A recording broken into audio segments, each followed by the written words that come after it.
Hi, and welcome to the Scientist Sage Sangha. I'm Nancy Anderson Dolan from Wise Heart Wellness, and we are talking tonight about distress again. And we did another one about distress, and it'll be just distress, and this will be distress too. So if you're looking for it in the recordings, that's how we'll find it. And the reason that I wanted to do another one was because there's a lot of information and we didn't get as much time spent on finding the kind of solutions. We were still exploring how distress comes up and things like that a lot. So I want to go a little deeper dive into the experience of what happens when you can do things about distress, because that's the important part. And I was thinking today, I have some examples of things to do in the email that I sent out, and I'm going to go through those. But what I'm going to do as well is give you a couple of what I call composite case studies. And those composite case studies are not one person. So if you think it's you, it's not. It's a whole bunch of people. And it's just because we have so much common ground on distress and the things that distress us and the ways that we try and work with it. And so, like I say, I think that'll be a little more applicable rather than just listing the things that we could do. But basically, the idea that distress is particularly fed by thinking that we can't deal with what the stress is that we're experiencing. And distress tolerance then is the ability to biologically and psychology, like your brain and your body, to be able to be resistant, first of all, from it increasing from stress to distress, and also to be resilient when it has gone there and as you come back. So this idea about it, it's not tolerating distress. I don't want to talk about that idea, like just sit there and live through it. Actually, that makes you more stressed. But that's a term in psychology. Distress tolerance is about how well that you can navigate distress, basically. So given that kind of idea, what happens is that some people are naturally distress tolerant. And that may be because I call them the pretty brained people. And it is, they have good chemistry balance. They haven't had things that drain it. For myself, things like eating a lot of processed foods and a lot of sugar and drinking a lot and smoking, all of those things attacked my body system and made it less distress tolerant. So the more chemicals and things that drained the vitamins and minerals that I needed for my brain to be a pretty brain, those things made me less tolerant of distress. And then some people are more biologically born with less stress tolerance. There's a name going around, highly sensitive people. And that can apply to people that were born that way just because of their genetics, or it can be something going on with them, like an illness or trauma or long chronic stress that makes them into a highly sensitive person too. The body doesn't discriminate about those causes. It just goes, wait, I feel uncomfortable. I need to do something. And it starts to get distressed and it wants a fast fix. And so it doesn't matter whether you have been distress tolerant in the past or if you never have, these things can build your body back. So one of the first things is that accepting what is happening in the moment. And this is a hard one. And the reason I was thinking about this so much, the talking about distress, is that I use these things, talk to people about them every single day of my life. I don't work every day of my life, but I talk to people about this every day of my life. And it might be friends and family, it might be strangers, it might be people that I come into contact with, people send me emails, there are clients, those things as well. But every single day, I'm talking about how to become less distressed and how to recover from distress. So that's why it's a key topic here. And this acceptance of what is happening at the moment, I want to be really clear. It's not the acceptance that this is an okay thing that's happening.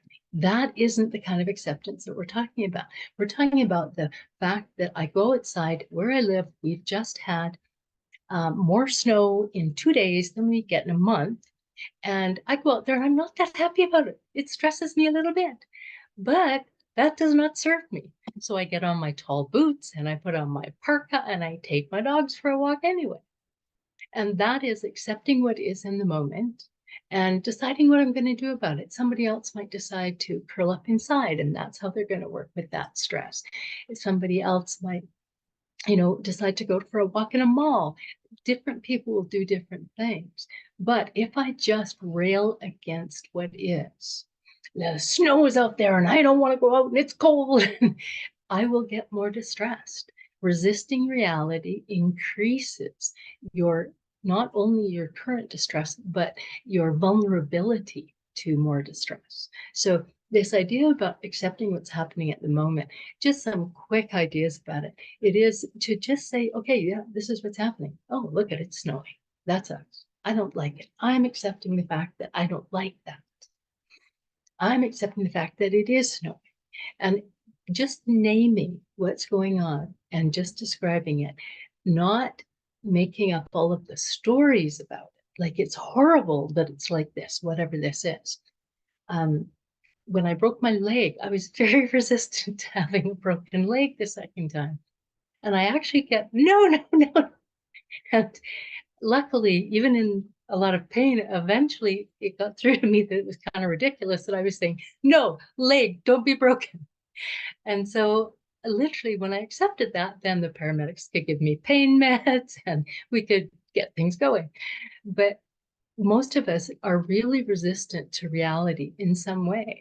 And I'll give you the challenge of go out for the week and just go along and notice how many things in reality you're resistant to. You don't want it to go that way. We don't want things to take as long as they take.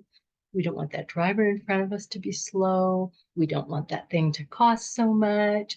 There's all sorts of things like that that we resist. And the longer we're in resistance, the more distress we will get. So just accepting that it's there and accepting that we have some strong feelings about it can help move us forward. So that's the big one that I wanted to talk about. But the other underlying one is that as a counselor for 30 years, I talked to people a lot about their problems and they told me about their problems and we discussed their problems. And then I learned more about the brain and the body. And now I say, okay, first what we're going to do is teach you to manage your biology. And then the talking part of therapy is really, really small after that, because when you are managing your body, your brain starts to calm down and think more coherently. When the biology is all lit up, your brain thinks like in survival mode. And so it's really hard to think in survival mode in ways that don't distress you, that don't increase your distress. So changing your biology, and there's huge lists online, and I've just talked about, like dance, run, drink hot tea, have a cold shower, put ice packs on your head, turn yourself upside down, your physical body upside down. Things like that. Stand on a chair, do something unusual, and your biology will go wet, wet, wet. And that's what we want. And it changes it and it settles our brain down because our brain is busy trying to figure out what we're doing now instead of going, oh my God, my biology is all this upset. So there must be something really wrong here. And you circuit break in that way by changing the biology. So you don't stay in that cycle of distress so long.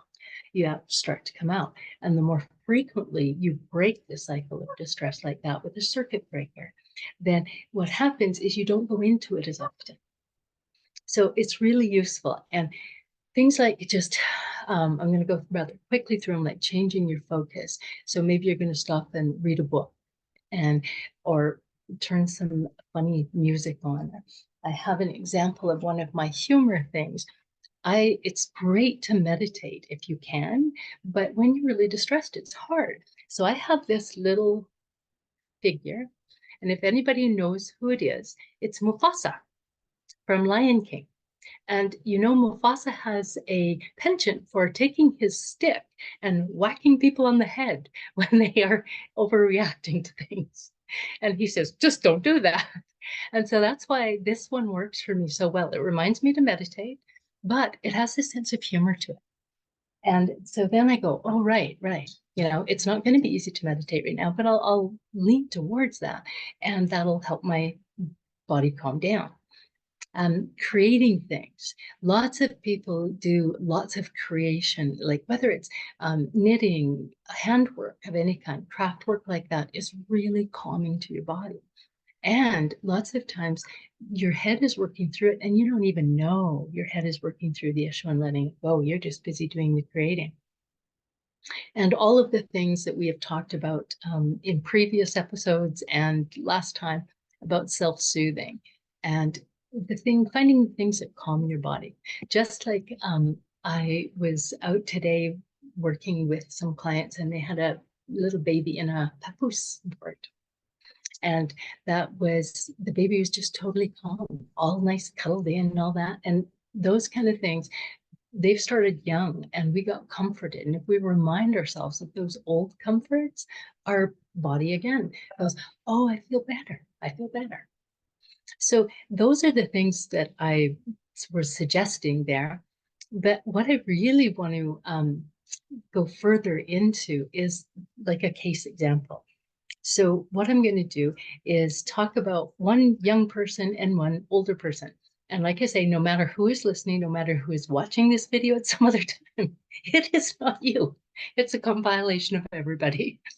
So some of the people I work with have had difficulties starting really young, and some of them have had them starting later in life. Some of them had it all the way along. And so when I meet with someone that is, say, younger, maybe young adult, and I talk to them just about the idea that right now, what happens in our society right now is young people are so stressed and they have this constant idea that they are behind, that they're not up to par, that I should be doing this by now, and I should have this by now, and I should be able to buy a house, and I should be able to do these things because they've come up in this society where that became the norm. And the difficulties, even doing those kinds of things, like affording to go to school or buy a home, are really pressing on people. And all of a sudden, with this explosion of social media in their generation, they see the veneer of other people's lives and they look at that and compare it to their own. And, you know, people have been doing that since the beginning of time, but this is fed into people's brains so much that it has a big impact. And there's also what I would call a focus epidemic. And so people are having trouble focusing because of a lot of those things that they've been brought up on. All of the social media, all of the electronics, things like that. They're seeing more and more ADD younger and younger. And this is both the biology problem, because our foods have lots of chemicals in them now that cause that, and an exposure problem to all sorts of things that give us what Nita Lemke talks about as dopamine nation. We have way too much dopamine way too often. So lots of those things have that going on. So I talk about building a sanctuary in their mind. And we do a little meditation about that. And they find a doorway or an entrance some way, and they have fun creating it. And then it's like, go in there, you get to control everything in there. When your brain thinks it's controlling things, it's much calmer. And so for somebody's brain who's distressed to go into their sanctuary where they can control everything, their brain is suddenly getting a different message. And so we do the sanctuary practice, and then we do some heart math breathing. And heart math is all over the web. You can find out how to do it anywhere. We're going to do a short bit of it at the end of this video. But it's a breathing pattern that causes, again, your heart to tell your brain to calm down. So you're working with your biology to calm your brain.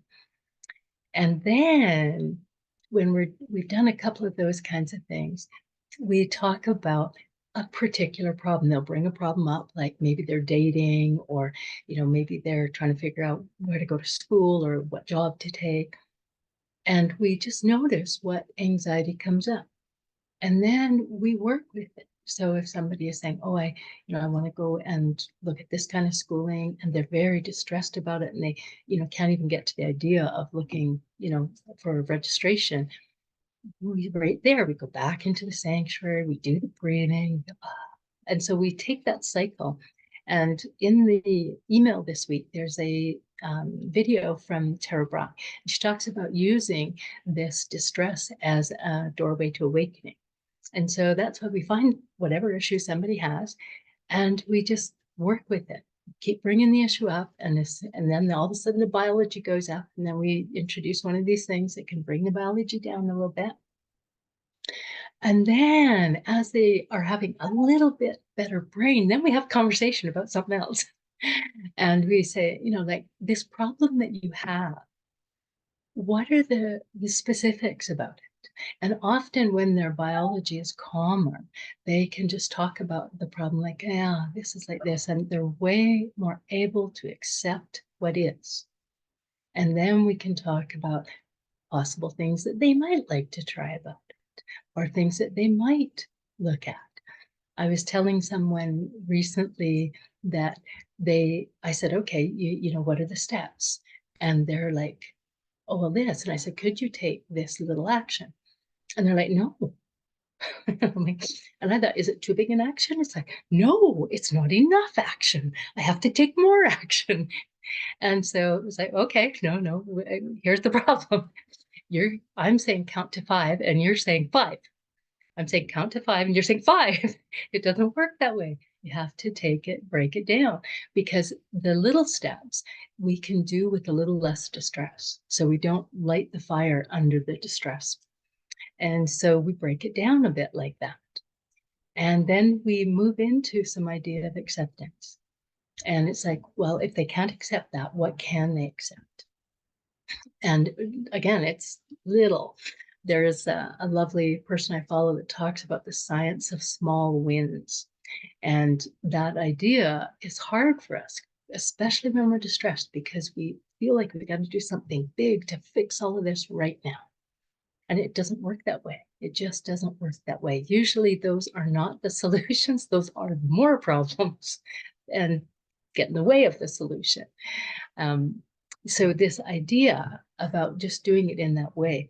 So that's an example of a young person. So with someone who's older, and maybe I know they've been through lots of distress and that sort of thing, we'll do some of those same things, but I tend to go right for the heart and say, okay, you got to get your heart rhythm at this rate. And I will hook them up to a machine and say, breathe like this. And when they get coherent, well, I'll say, do you see how it feels different? Okay, what's the first place in your day where things go sideways? And sometimes when somebody is older and it is dealing with a lot of distress for a long time, they will wake up with distress. And so we want to literally work with their waking up. And so this person, working with a person like this, I might say, how can you, as soon as you open your eyes, be working to calm your body? And so this might be, I had people, leave notes on their mirrors, in their shoes, in their coffee cup in the morning, where they're going to find them to say, stop there, calm down. You're okay right now. And just work with those kinds of things.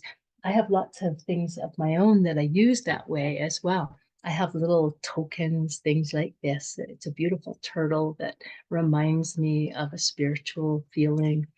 I have notes set up in my vicinity, so I see them in the morning and I remember that's how I want to feel. And it's sort of preparing an intention to protect your peace. And so if you can have that idea of protecting your peace and go forward with it, it's a really valuable idea, because if you give your brain that idea, that focus, that goal early in the day, your brain will try and do it. And it will be a little more resistant to jumping into a distressful thought or situation. So those kinds of things for somebody who's been doing it a lot longer. And then some environmental things, because often they have learned things previously that have been useful, but in their current state, when they're finally coming to talk to me, they don't remember them. And so we go through and do a catalog of what things have helped you previously. You know, do you need to spend more time alone? Do you need to spend more time with people? You know, finding those balances for them, because when we're in distress for a long time, we really get out of balance. And a lot of the things that would be normal reactions to help ourselves calm are no longer available to us. We've stepped away from them. So I hope those two case examples are useful in sort of putting together something that might be useful for you to build more calm and protect your peace and move yourself through distress when it does appear. So we are going to do a quick meditation as promised. And then we'll close for the people watching this video, and we will have the discussion for the people that are with me live tonight. So get yourself comfortable. And you feel free to go off screen, stay on screen, put your feet up, and just settle in. And normally, I would say next, relax. But I'm actually going to invite you to think of something stressful. And it could be anything, you know, maybe a package that you wanted didn't come, or maybe there is some difficulty in your family life, or worried about finances, or just bring whatever the stressor is to mind. Let it, you know, let it trick your body into thinking you might get distressed. And so you're not trying to get rid of that thought, okay? You're just going to drop your attention to your body now. That stressful thought behind you can stay there, but just drop yourself into your body. And I encourage people either to put their hand on their heart or imagine breathing through your heart. As I often say, this is widely available to investigate further.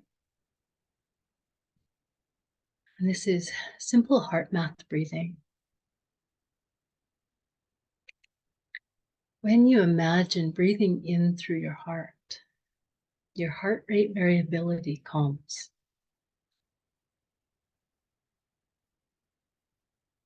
I can attest to this because I've used it while I was having an anaphylactic shock, and it slowed it down. It's very powerful.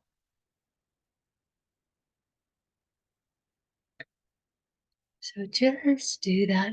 Breathe a little longer and deeper with that steady focus there. And your brain might run over to that distressful thought. Just let it take a look at it and then bring it back to your heart and your breathing. And after just a few minutes of breathing like this,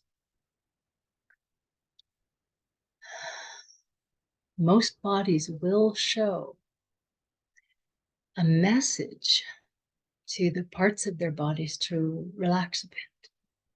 People can feel a relax of tension. You might check your typical tension places, like jaw, your shoulders. Are they relaxed and down? Your throat, your chest, of course, and your stomach, where you sort of get that gut clench. And just think of letting the tension go. letting that physical tension move.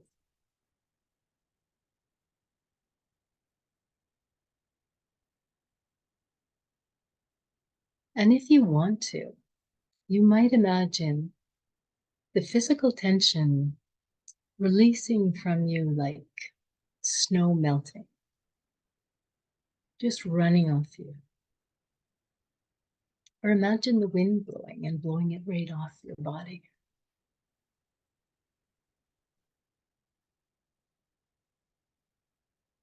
And feel for that loosening up in your limbs.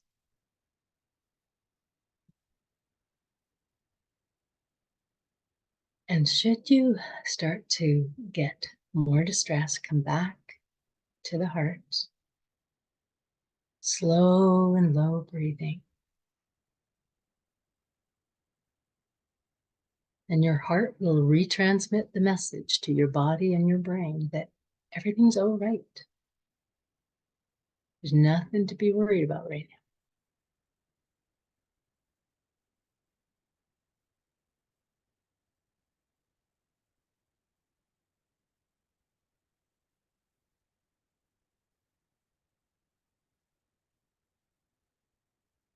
And if you're with me live, feel free to stay in that state while I say goodbye to the people online.